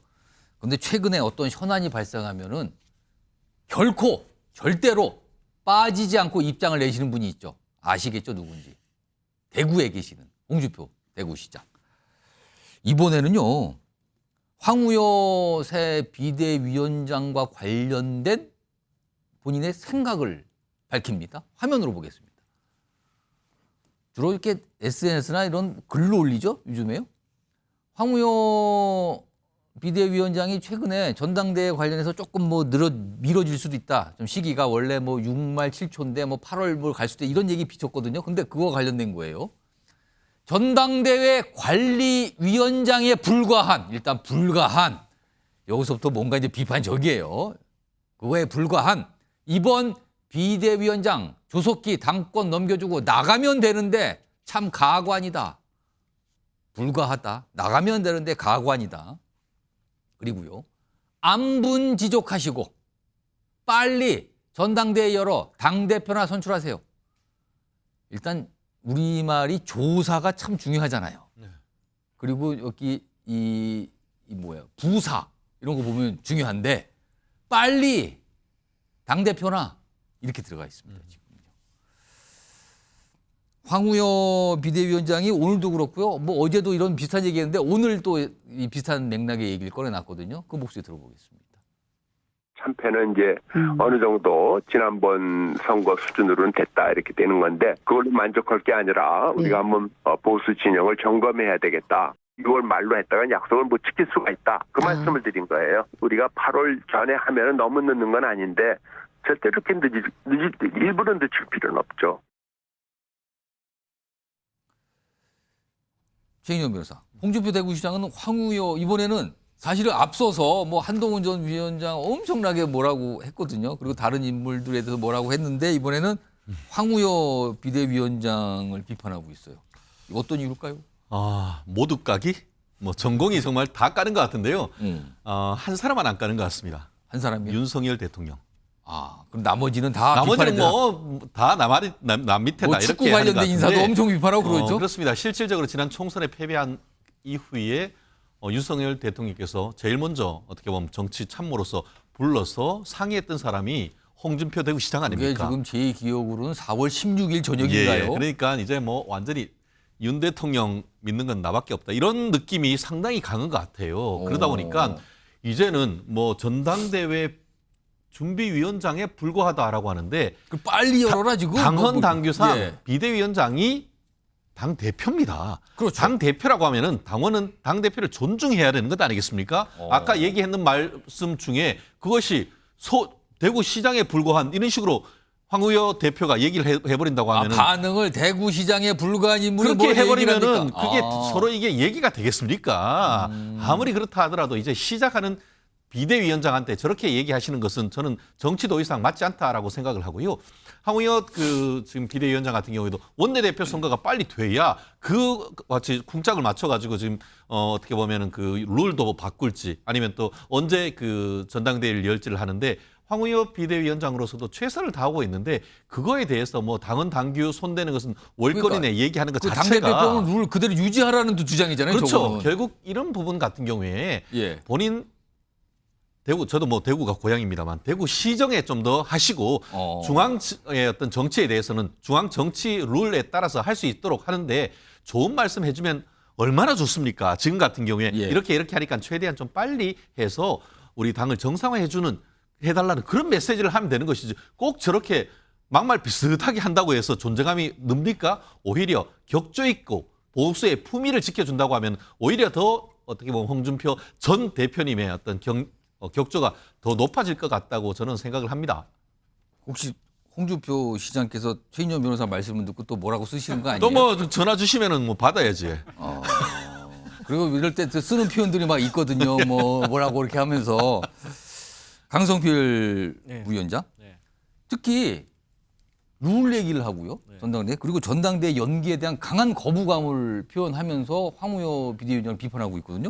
아니 전당대회 연기가 홍준표 대구시장하고 무슨 관계가 있을까요? 아주 밀접한 관계가 있죠. 있습니까? 그러니까 전당대회가 연기된다는 것은 전당대회에서 당대표가 될 수 있는 확률이 아주 높은 한동훈 전 비대위원장이 출마할 가능성이 높아진다는 겁니다. 연기를 하게 되면? 시간이 많이 벌릴 수 있다? 한동훈 전 비대위원장이 바로 나오면 좀 선거 참패에 대한 책임이 그래도 요만큼이라도 있기 때문에 바로 나오긴 좀 뭐하지만 어쨌든 시간이 한 주, 두 주, 한 달, 두 달 넘어갈수록 아무래도 국민들의 어떤 머릿속에서 참패에 대한 책임이 조금 더 희석될 거 아니겠습니까? 그렇기 때문에 뭐 얼마 전에 뭐 믿거나 말거나 하지만 심평 변호사가 또 그런 말도 하셨고 그렇기 때문에 홍준표 그 대구시장으로서는 한동훈 전 비대위원장이 전당대회 출마해서 당대표가 되는 게 싫은 거예요.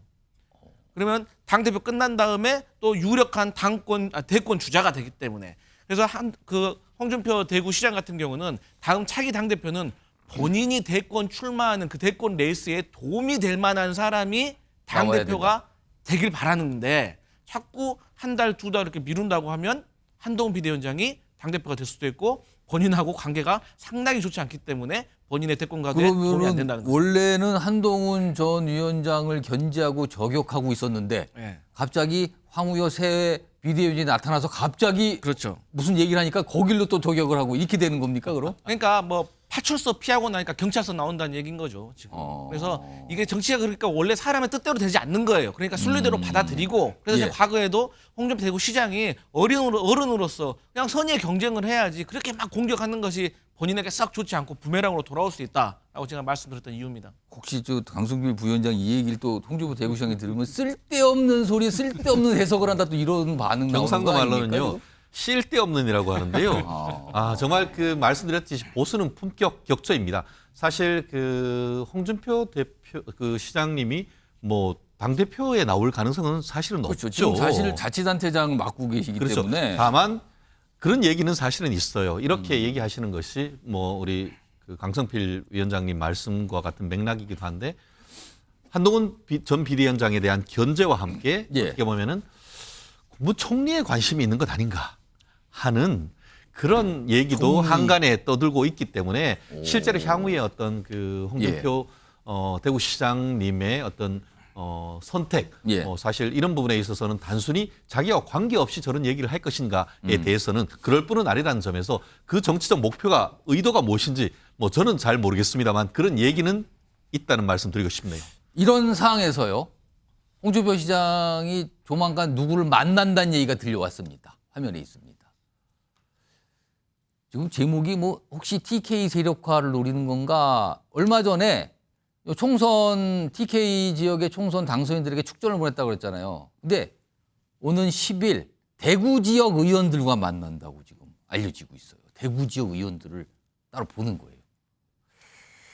김기웅 전 부대변인. 이게 단순히 대구시장이니까 만나는 겁니까? 아니면 이건 어떤 의미가 있어 보이는 겁니까 지금? 네, 제가 선거 끝나고 나서 들었던 얘기 중에 가장 어떻게 보면 귀에 딱 꽂히는 얘기가 뭐냐면 선거 끝나면 뭐 하는 줄 알아? 이 얘기를 하면서 다음 선거 준비에 이 얘기를 했습니다. 그러니까 결국 지금 여기 계신 분들 언급되는 분들이 다 선거에 대한 관심이 있죠.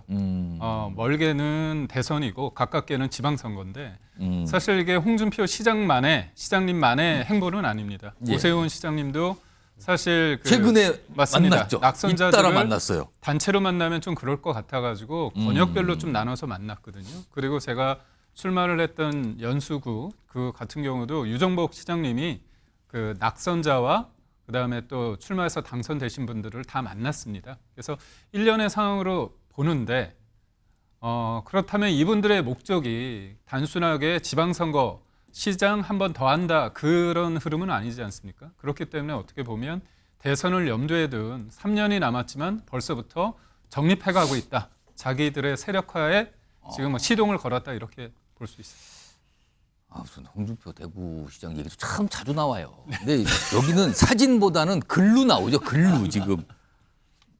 이거는 뭐 유동도 지금 상황인데 좀 기다려봐야 되는 상황이죠. 지금 여러 가지 모습이 있습니다. 자, 여권 관련된 주제 여러 가지 다뤄봤고요. 다음 주제는요. 이거는 이제 야당과 관련이 있습니다. 특히 그 야당의 대표 얘기군요. 제목 보겠습니다. 서울대병원에 입원하는 이재명 대표. 아까 처음에 방송 시작할 때 윤석열 대통령이 오늘 전화 통화로 건강에 관련된 안부 물었다 그랬잖아요. 이게 지금 알려서 그런 거거든요.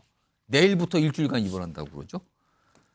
오늘 이와 관련해서 이재명 대표가 오늘은 입원한 게 아니에요. 내일 입원이니까. 오늘 국회에 있었거든요. 기자들과 만나서 얘기 좀 나눴습니다. 보시죠. 걱정할 정도는 아닙니다. 잘 치료받고 오겠고요. 병명은 구체적으로 안. 좀 그렇습니다. 아니 잠깐 입원할 거예요. 잠깐 입원하고 제가 지금 근 3년 동안 거의 쉬지를 못했기 때문에 잠깐 그 핑계로 좀 쉬어야 되겠습니다. 자, 좀 입원 뭐 얘기가 있어서 오늘 뭐 그건 질문 받았는데 뭐 어디가 아픈지는 말 못하겠다. 근데 더 궁금하잖아요. 그러면은 화면 좀 보겠습니다.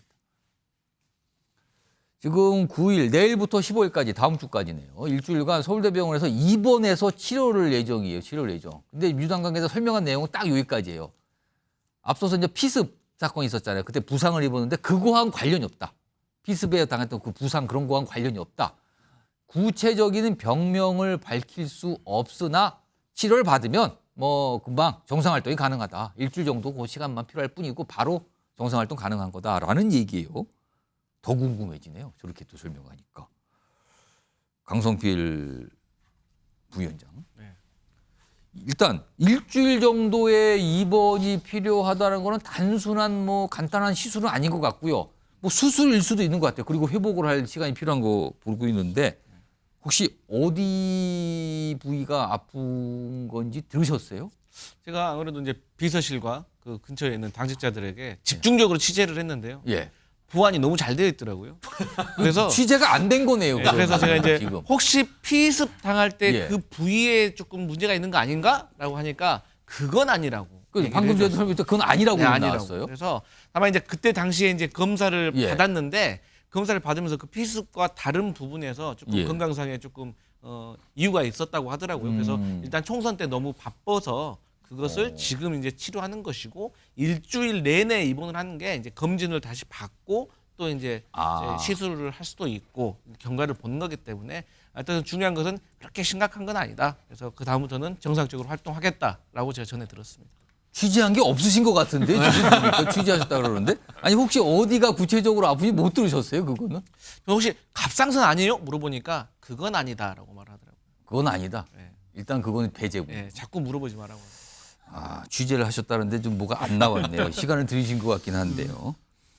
근데 최진현 변호사, 뭐 심각한 건 아닌 걸로 보여요. 근데 이제 많은 분들이 서울대병원이네 또 주목하신 분들도 있더라고요. 심각한 거가 아닌데 서울대병원에 입원할 수 있습니까? 원래 저희 같은 경우에는 1차 병원 동네 의원 가고 의원에 갔는데 이거 좀 큰 병원 가보십시오 하면 이렇게 써서 가는데 갑자기 서울대병원 그것도 일주일 동안 입원하는데 수술도 아니래. 그러니까 댓글이 그렇게 달리는 건 아닙니까? 요즘 호텔에서 하는 바캉스가 호캉스라고 하는데 하스피털 병원에서 하는 바캉스냐 이런 호캉스냐 이런 얘기가 나오는 거 아닙니까? 서울대병원에서 이제 그 비스 사건에 수술 받았잖아요. 예. 그래서 진료 기록이 거기 있어서 그러는 건가요? 저도 그렇다고 한다고 하면 그게 의료법으로 정당한지에 대해서는 제 직감으로서는 과연 그것이 서울대병원에 입원하는 것이 정당한지에 대해서는 상당히 의문이고 아마 내일 정도면은 아마 의료법과 관련되는 얘기가 추후에 나올 것 같은데 대한민국에서 정말 중요한 분이기 때문에 서울대병원 갈 수는 있습니다. 그렇지만 그렇다 한다 하더라도 특별 대우 법 위에 있어서는 안 된다고 생각을 합니다. 서울대 갈 수도 있습니다. 그렇지만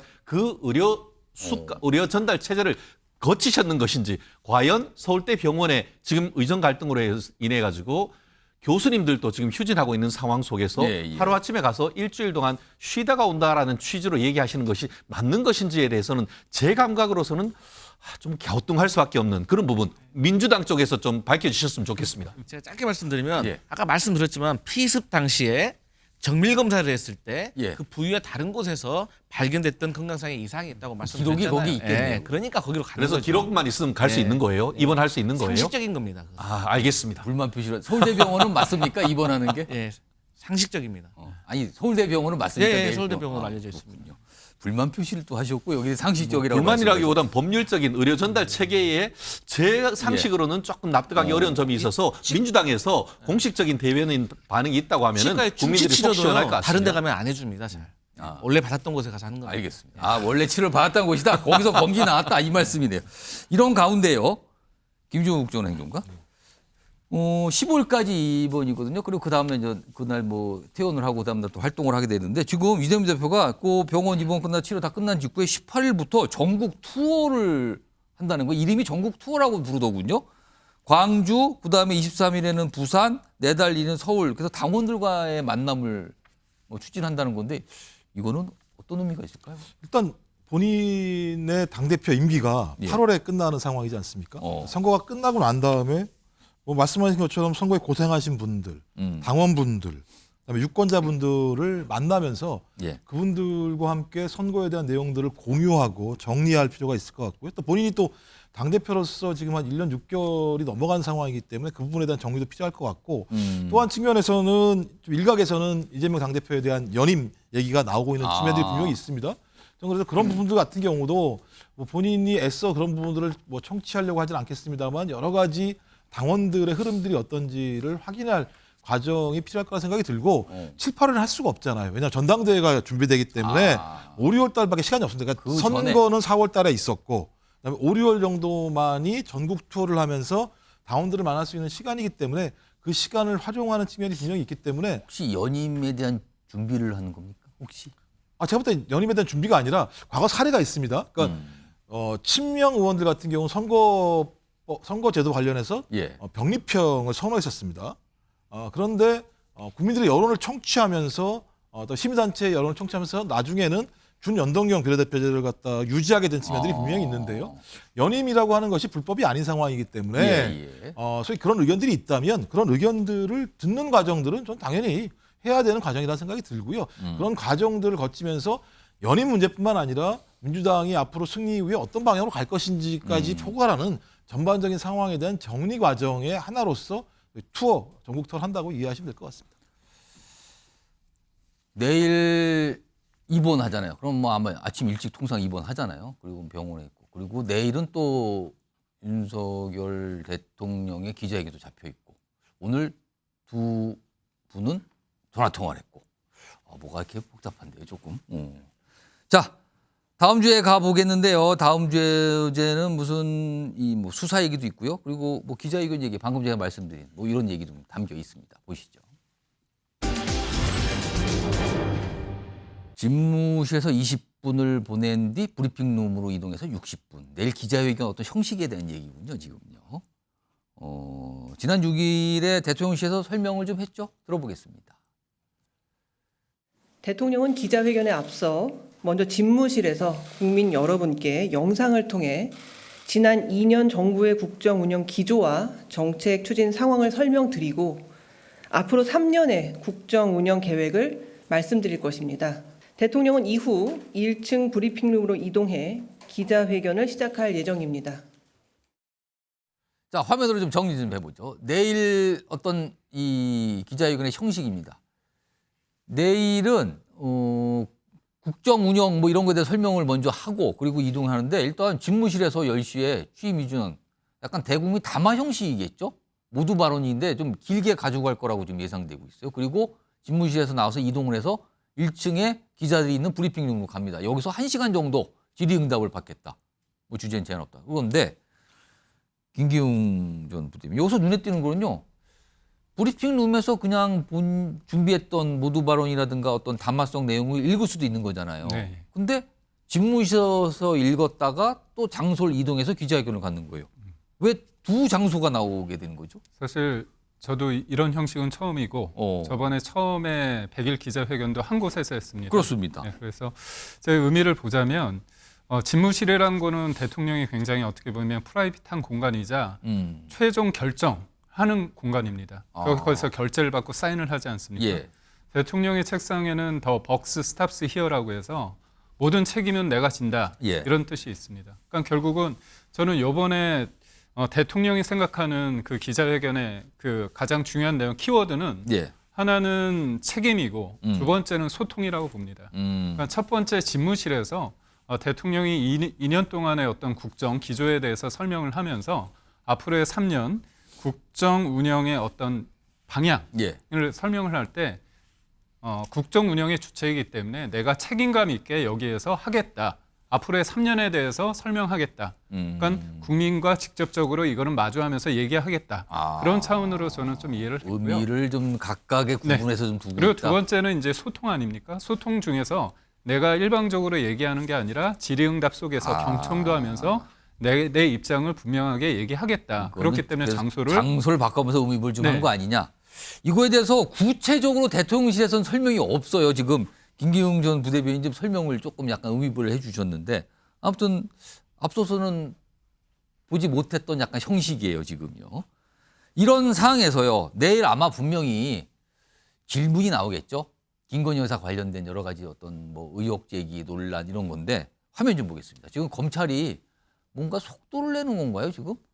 김건희 여사 명품백 논란 관련해서 영상, 이게 좀 영상이 공개되면 시작된 건데 그 영상 원본을 지금 요청했다는 거예요. 이걸 확인하겠다고. 그래서 왜 영상 원본을 요청했을까? 일단 뭐 직무 관련성 검토하려고 뭔가 구체적으로 보려는 걸까? 이런 얘기가 나오고요. 그리고 김 여사가 다른 선물도 받았는지 이런 것도 여부도 확인하려고 한다. 이런 얘기까지 나오고 있거든요. 이 관련된 목소리부터 좀 들어보겠습니다.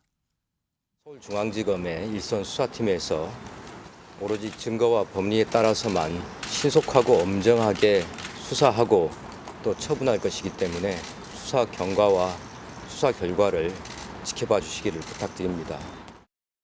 앞으로 이제 검찰의 수사권에 대해서 여러 가지 제약을 가하고 수사 기소 분리 등 여러 가지 법안을 추진하는 것이 확실시 되니까 갑자기 이제 김건희 씨에 대한 수사를 하는 것 같이 아주 열심히 하는 것처럼 생색을 내는 것이라 보고 있습니다. 이 수사팀이 그 용산 대통령실에 대한 압수수색을 할 것이냐 사저가 있지 않습니까? 그렇죠. 아크로비스타. 거기도 압수수색을 할 것이냐 즉 신청을 할 것이냐 봐야 될 것이고 조 대표는 뭐 강하게 지금 막 압박하면서 막 주장을 하고 있네요. 최인영 변호사. 검찰이 지금 직무 관련성 이런 걸 좀 들여다보기 위해서 영상 원본을 확보하려는 뭐 추가적인 다른 선물까지 있는지 확보하려는 걸까? 이거 어떤 의미인가요? 결국 지금 고발을 한 취지는 이와 같이 이른바 파우치, 명품 파우치를 받았다는 내용 자체가 형법 내지는 이른바 김영란법과 관련해서 이 법을 위반한 것이 아닌가 하는 것 아니겠습니까? 그러려고 하면 어떤 직무 관련성, 대가성 이런 부분이 있는 것을 어떻게 보면 좀 더 입증할 그럴 필요가 있어서 이런 부분이 있는데 실제 지금 영상 같은 경우에 어떤 내용이 있냐라고 하면은 이 최 목사를 만나는 과정에서 김 여사가 이 윤석열 정부가 잘 돼서 통일이 되고 한다고 하면은 그 과정에서 최 목사님도 어떤 역할을 해주십시오 하는 그런 약간 북한과 관련된 그래서 이 통일과 관련된 얘기가 약간 정책처럼 들리는 얘기인가요? 예, 그렇기 그게? 때문에 그런 부분이 어떻게 보면은 직무 관련성과 관련된 부분이 아닌가 하는 부분을 하는데 있지 않을까 의혹인데 문제는 서울의 소리가 딱 떼가지고 전후 빼지 않고 그것만 딱 떼놓으니까 그것은 맥락을 전체를 봐야 된다라고 하면서 원본 자체를 서울의 소리가 전체 영상을 임의로 제출을 해달라라고 하는데 임의로 제출 안 할 이유가 없겠죠. 그런데 아직까지 제출했다는 말은 없는데 그 내용 전체를 본다고 하면은 그 맥락이 무엇인지 알게 되고 그에 따른 어떤 검찰의 결과 어떤 처분을 내는데 큰 도움이 되지 않을까 생각을 합니다. 그러니까 이번 사안에서 직무 관련성이 있는가 없는가 이게 핵심이라고 그러는데 검찰이 그걸 들여다보기 위한 움직임이 아니냐 이렇게 좀 해석이 되는 건데 이런 가운데요. 오늘 한 가지 결정이 나왔네요. 화면 좀 보겠습니다. 지금 윤석열 대통령의 장모. 그동안 뭐 가석방 심사 받는다 여러 차례 있었는데 오늘 적격 판정이 나왔네요. 지금 부적격 힘사부를 했다가 오늘 적격에 나왔어요. 이것도 최인용 변호사. 적격 나온 거 이거 어떤 의미입니까? 그렇습니다. 적격이라니까 이제 나오는 거죠. 뭐 다가오는 5월 14일 정도면 풀려나게 되는 겁니까? 풀려나게 된다라는 그런 의미인 것 같은데. 자녀 임기가 이제 좀 남았습니다. 좀 원래는 사실은 뭐 법적으로는 3분의 1만 지나면 되지만 실무적으로는 거의 뭐 80% 90% 정도 실형을 살아야 나올 수 있는데 실제 원래 2월 달 같은 경우에도 부적격 기간 때문에 그랬겠죠. 그랬다가 지난 4월 달 같은 경우에는 보류 결정, 총선 전에 어떻게 보면 민심에 영향을 미칠 수 있는 그런 부분도 종합 고려했던 것 같은데 오늘 결정을 보면은 전체적으로 1,140명이 심사 대상이 올랐고 거의 2대1의 어떤 경쟁률이 있었던 것 같습니다. 실제 한 650명 정도가 가석방 결정을 받았다라고 하는데 나이라든가 어떤 그 형에 대한 어떤 태도 그리고 건강 상태 이런 부분을 종합적으로 고려를 해서 법무부의 가석방 심사위원회의 어떤 최종 결정이 있었던 것 같은데 지금으로서는 뭐 어떻게 보면 5월 달에 또 나름대로 거의 다 됐다 그러죠. 돌아가 보는 거의 실질적인 어떤 형은 거의 다 살았다고 보는 게 맞지 않을까 싶습니다. 오늘 그래서 뭐 몇 차례 있었는데 오늘 적격이라고 결정이 나왔습니다. 자, 다음 마지막 주제 뭐 남았는데요. 제목부터 좀 보시죠. 무슨 말일까 이게? 없다 있다 확인 못 해줘. 있는 겁니까 없는 겁니까? 뭐 확인을 못 하고 없는 걸 확인 못 한다는 겁니까 이게? 지금 무슨 회의록을 가고 지금 의정갈등소가 어떤 회의록 이런 걸 자료를 지금 법원에 제출한다 이런 얘기 나오잖아요. 근데 이걸 가지고 저렇게 얘기가 나오나 봐요. 일단 목소리부터 좀 들어보시죠. 보건의료정책심의위원회와 산하 의사인력 전문위원회 회의에 대해서는 회의록을 작성 보관하고 있으며 정부와 의협이 참여한 의료현안협의체는 회의 결과를 투명하게 공개해 왔습니다. 이러한 논의 과정을 숨길 아무런 이유가 없습니다. 속기록까지 작성이 안 돼 있을 겁니다. 속기록을 할 만큼 우리 인력이 충분하지가 않고요. 그것을 요구하는 회의체도 아니고 혼선을 초래하게 된 점 송구스럽게 생각합니다. 보건의료정책심의위원회와는 달리 의대정원배정위원회는 법정위원회가 아니며 회의록 작성 의무가 없습니다. 얼마나 숨기고 싶은 내용이 있었던 것인지 근본적인 의문이 생길 수밖에 없습니다. 만약 회의록이 없으면 없다고 솔직하게 이야기해 주시기 바라겠습니다. 자, 화면 좀 보겠습니다. 무슨 회의록 얘기인데요. 일단 이 의대 증원 관련해서 이게 기록이 있어야 되는 뭐 이렇게 회의가 있었는데 한 회의는 큰 회의가 하나 있었는데 이거는 뭐 정부하고 의사단체가 이제 합의해서 뭐 남기지 않기로 했다는 얘기가 나와서 이제 그건 빼고요. 일단 교육부에서 정원배정심사위원회가 있었는데 거기서 회의록 관련해서 처음에는 속기록은 없으나 요약본은 있다 이런 입장이었다가 어떤 것도 확인 못한다 확인해 줄 수 없다 이런 입장으로 약간 좀 바뀌었고요. 그리고 보건복지부에서는 이건 보건의료정책심의위원회 이거 보정이라고 약자로 말하는데 처음에는 있는지 확인해 보겠다 하더니 있다 그래요. 있다 그랬어요. 그리고 이 의사인력 전문이란 또 다른 어떤 이 위원회가 있는데 여기는 없다 그랬다가 또 있다로 바뀌었어요. 강성필 부위원장. 네. 이거 회의록이 이게 어떻게 된 겁니까 이게? 그러니까 법적으로 보건의료정책심의위원회는 있어야 된다는 거 아니겠습니까? 그래서 있는 거고 나머지 두 개는 법적으로는 뭐 기록을 할 의무는 없다는 거예요. 그런데 없다고 했다 있다고 했다 하니까 의료계 쪽에서는 아니 만들어낸 거 아니야? 다시 유리하게? 이런 의심을 할 수밖에 없는 것이고 사실 애초에 이 의대 증원과 관련해 가지고 정부에서 2,000명의 숫자를 참고했던 게 3개 기관이 있어요. 하나가 KDI고 하나가 보건사회연구소 그리고 서울대 이제 박사인데요. 이 부분 보면은 KDI는 단계적으로 증언해야 된다. 그리고 보건사연구소는 용역 결과이기 때문에 공개할 수가 없다라고 말을 하고 있어서 사실 의대 증언 2,000명이 어떻게 나온 것이냐라는 사실 의문이 많이 있습니다. 그렇기 때문에 정부에서 이럴 때일수록 과학적이고 객관적인 근거를 법원에 제출을 해야죠. 그런데 이런 식으로 있다 없다 하는 것은 사회적으로 혼란만 되고 오히려 이 합의를 보는 데 있어서 오히려 좀 수세에 몰리는 듯한 그런 입장이 될 수 있어서 이건 신중하게 다시 빨리 확인해봐야 된다 이런 말씀 드리겠습니다. 뭐 시간이 한 1분 30초밖에 안 남았는데 김기용 전 부대변인하고 김종욱 전 행정관께 제가 한 30여 초씩만 들어볼게요. 이거 이 상황 지금 이거 뭡니까 지금 어떻게 보셨어요? 사실 어떤 사안에 대해서 질문이 들어왔을 때 알아보겠다고 하면 괜찮거든요.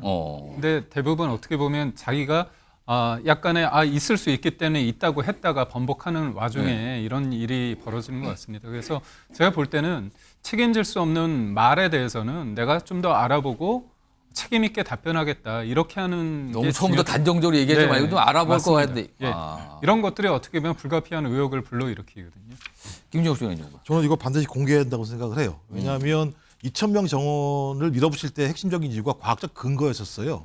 근데 의협에서 무슨 문제 제기를 했었냐면 의협과 정부가 계속 협상을 했었는데 매주 무슨 요일이에요. 근데 갑자기 어느 날 다른 요일 날 오라고 얘기를 했다는 거예요. 안 간다 그랬는데 바로 정원 얘기가 나와버린 거예요. 그래서 이게 탑다운이 아니냐 이런 얘기가 있습니다. 대통령의 의중이 아니냐. 그렇기 때문에 정부가 그런 것이 아니라고 얘기하려면 저도 이 과학적 근거는 명백해야 되는 거잖아요. 그렇다면 빨리 공개를 해서 이런 논란들이 더 이상 발생하지 않도록 하는 것이 대통령의 말의 신뢰성을 국민에게 줄 수 있다. 안 그러면 대통령이 과학적 근거 없는 내용들을 가지고 의대 정원을 밀어붙이게 돼버리는 상황이기 때문에요.